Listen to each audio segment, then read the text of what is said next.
So here we're talking about it in terms of cathode and anode, right? So like if we go back to our zinc copper setup, Zn and Cu, which side is the cathode and which side is the anode? Right is cathode and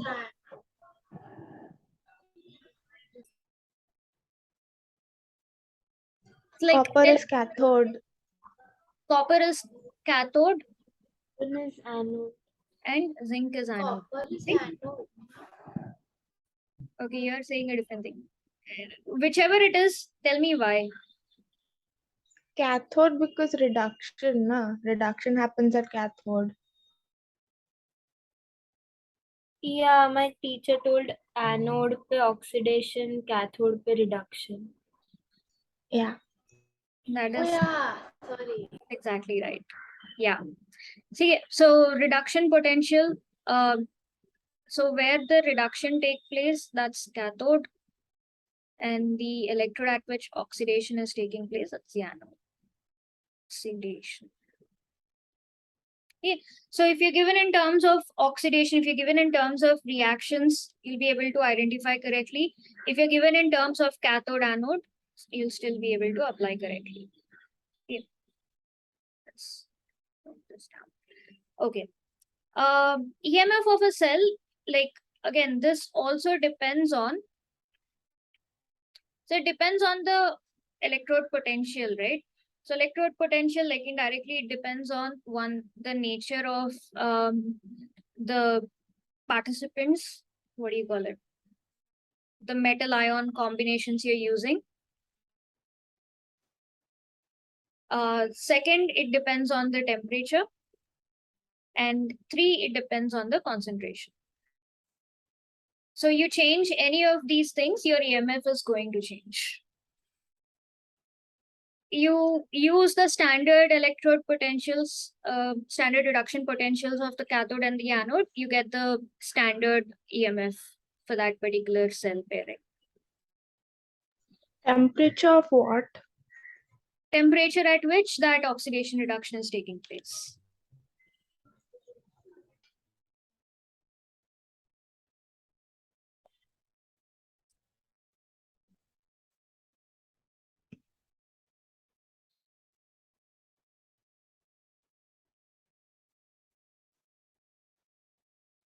So the next part we talk about, like we'll get into cells. That's where you get your Nernst equation and everything.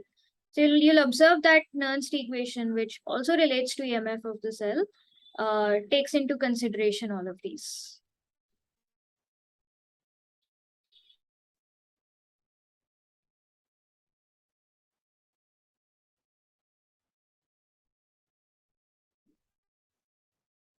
I think we'll start Nernst equation like tomorrow.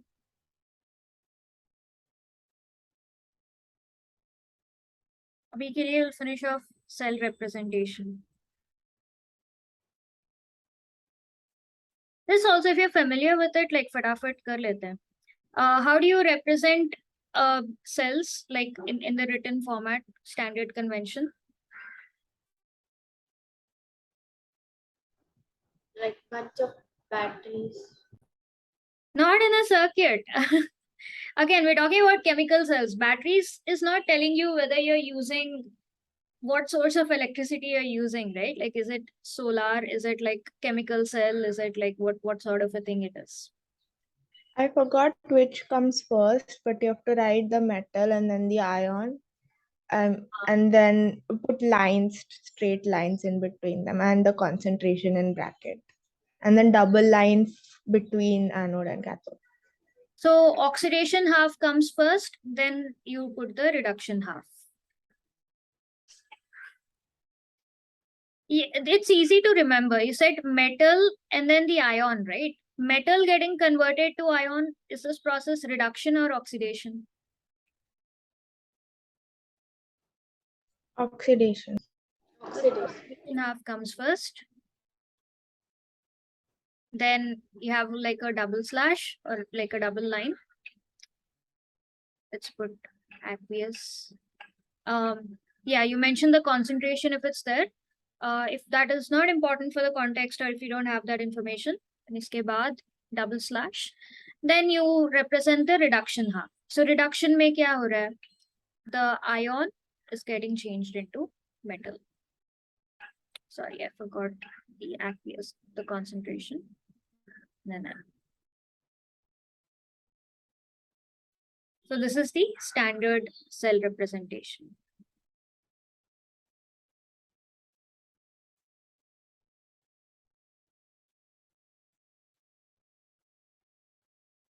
So EMF for this particular cell will be reduction minus oxidation, right? So E naught of the right side minus the E naught of the left side.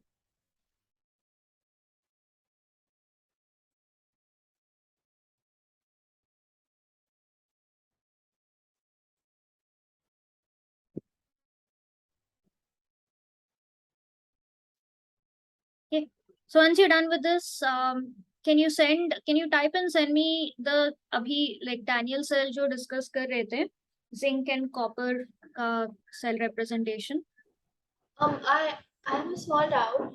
When we write EMF, like E not right, so how would you write that in terms of anode and cathode? You'd write E naught cathode minus E naught anode, right? Yeah.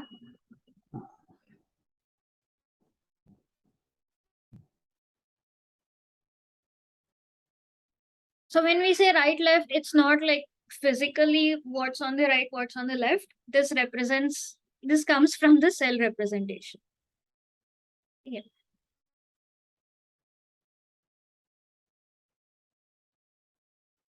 Which is also equal to the E naught reduction half minus E naught oxidation half. So we got all three ways of getting this stuff. Cool. Zinc ke liye, like, do you want me to give the half reactions or can you send the copper zinc Daniel cell ka cell representation?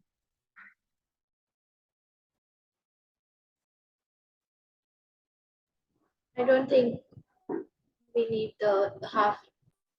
ठीक है, भेजो. But like you've written EMF is that, but that's not related to cell representation, right? No, when we say EMF That's equal ulta. to right left, that this right left comes from the cell representation, what's on the right and what's on the left.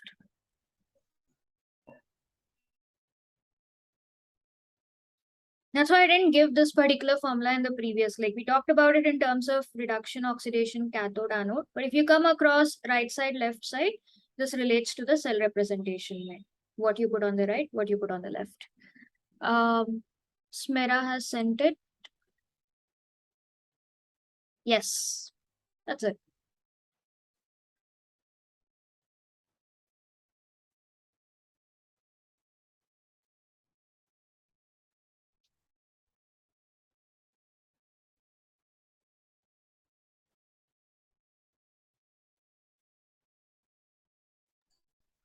Do we write for 1 molar or?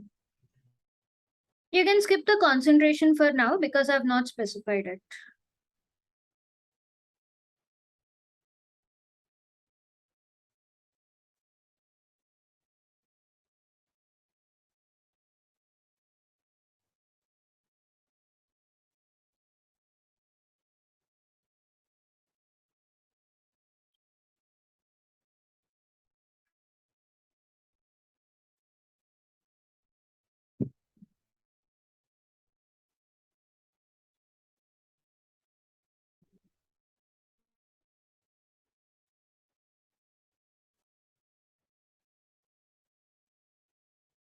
Arya got it. You can lose the square brackets. I think I just put it for emphasis, not a part of the format.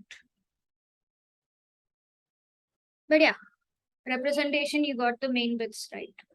Yeah.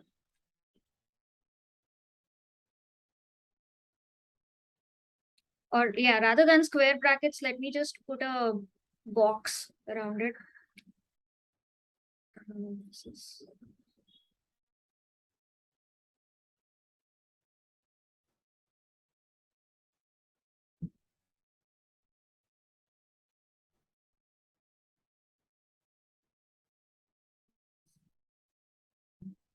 Awesome. So yes, like written it in the most accurate form.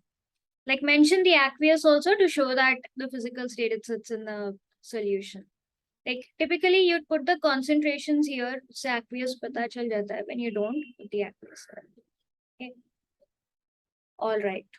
And one more bit about standard standard electrode potential is at standard conditions. There's also a standard electrode potential at standard conditions.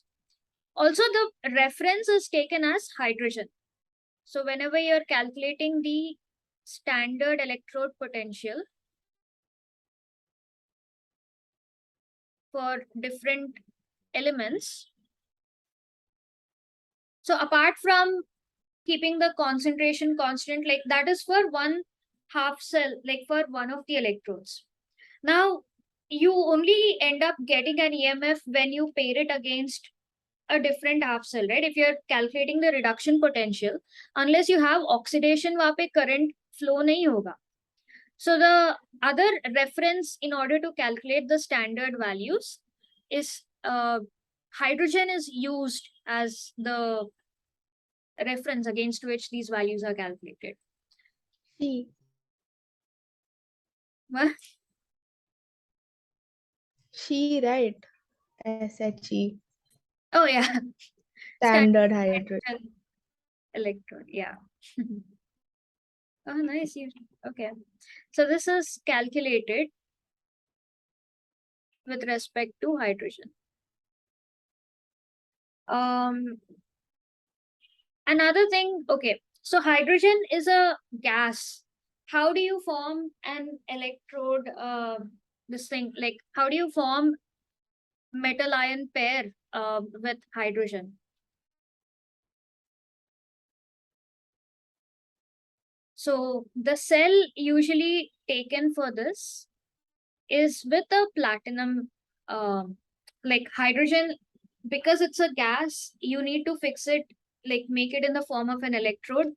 You basically let platinum absorb all the hydrogen into it.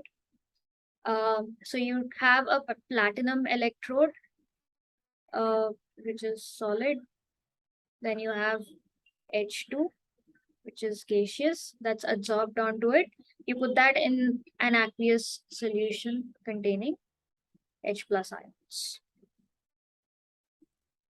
So this particular electrode is taken as anode.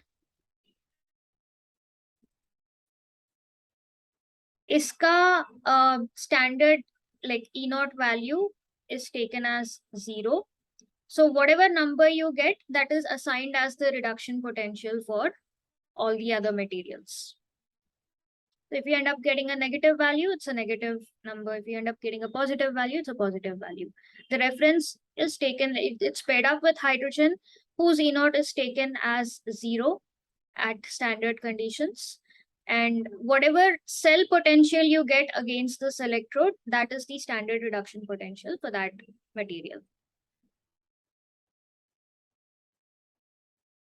Not equal to 0 at all temperatures. This is taken as cathode, and EMF of the cell is 0, right? huh? EMF No, hydrogen ka is 0, not the whole cell.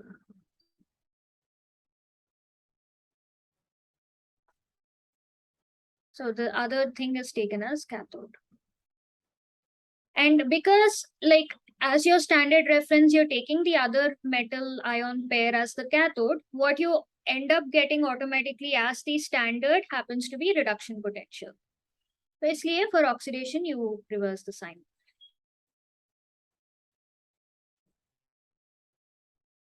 platinum is taken as anode.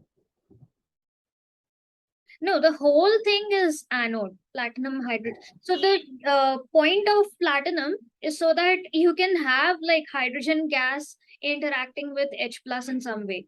H2 is a gas, right? Like usual metals ke liye you take Yeah. or a block of that metal.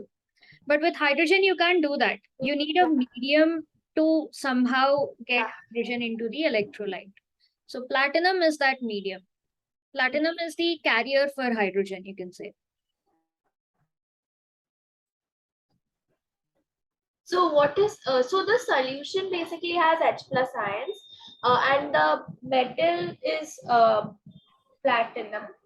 No, platinum is not taking part in this particular oxidation. Platinum simply carries the hydrogen so that this can happen. Otherwise, hydrogen is a gas. It's just gonna float up and like get out. Yeah.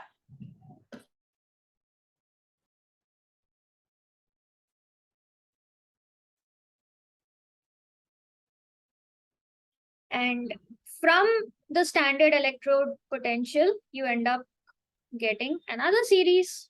You end up getting the electrochemical series. This very closely resembles the reactivity series, so you'll be quite familiar with it.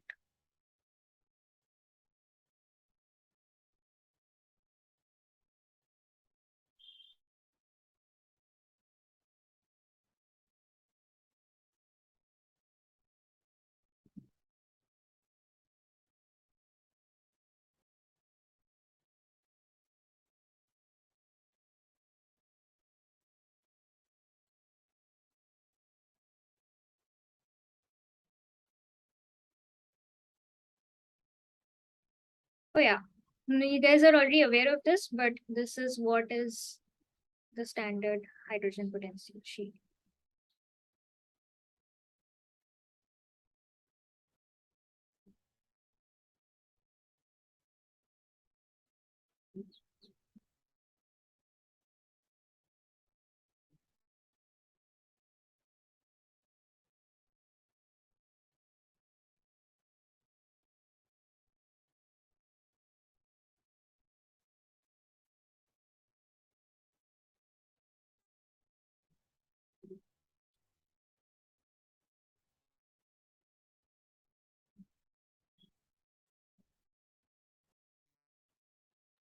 So how is the electrochemical series related? No, okay. So from like by pairing it up with hydrogen, you end up getting the standard electrode potential for every metal, right? So based on the value, again, all of these are numerical values, kitna potential are in terms of volts.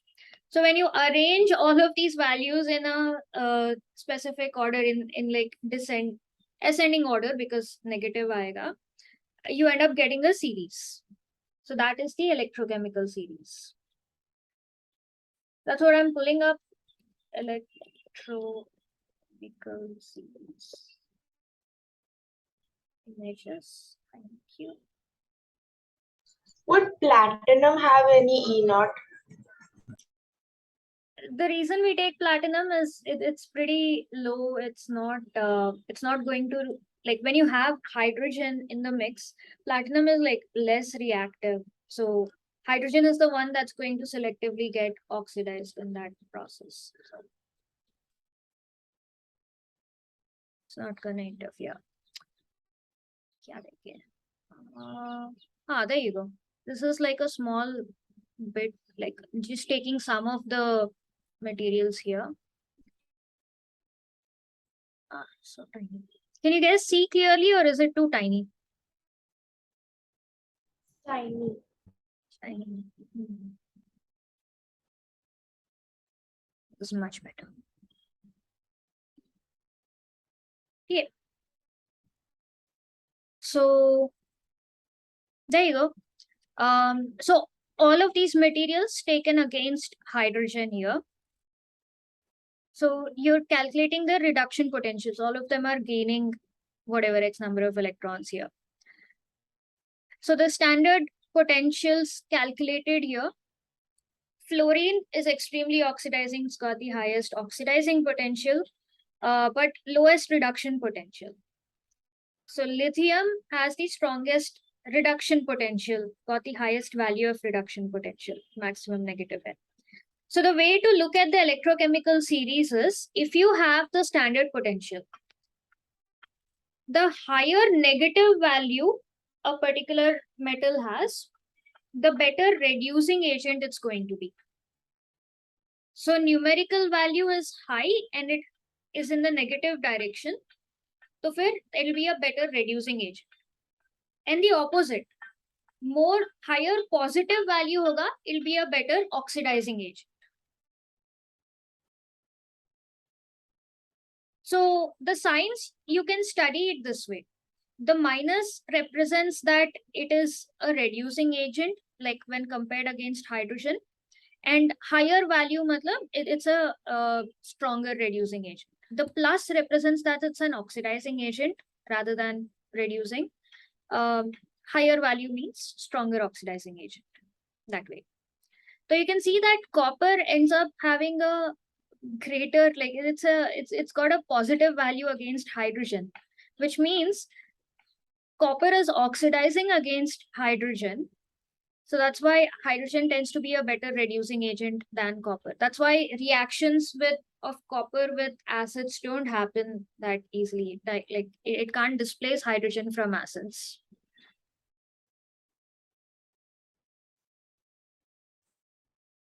So which means fluorine ions are strong oxidizing agents, right?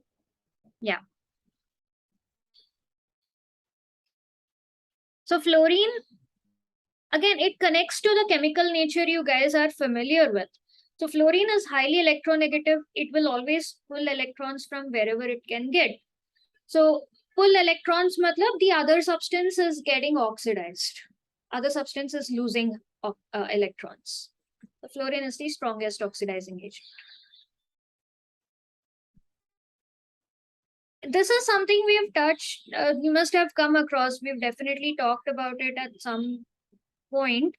Why is lithium, like you'd expect potassium or cesium, like one of the more reactive first group alkali metal, right? How come lithium happens to be the best reducing agent? Why is this so?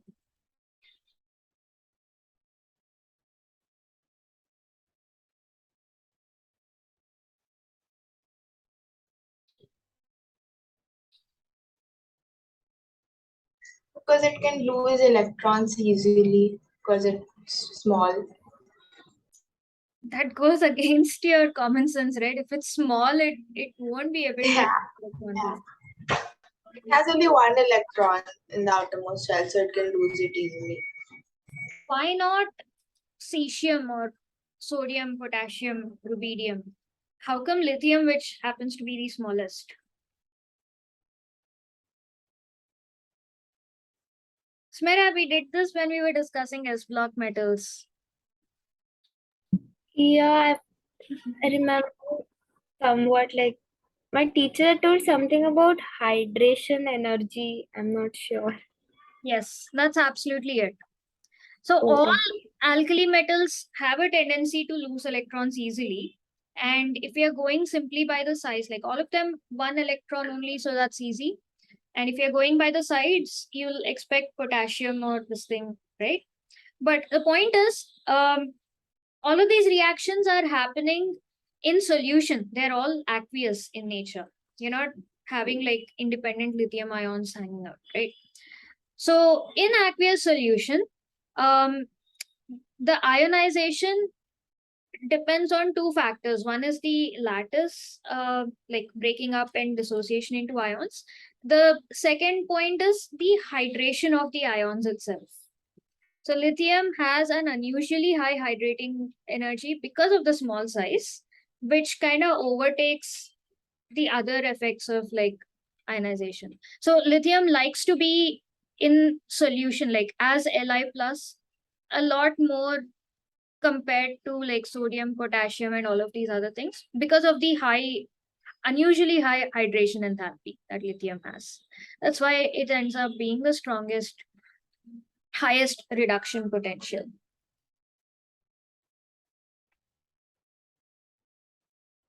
Yeah.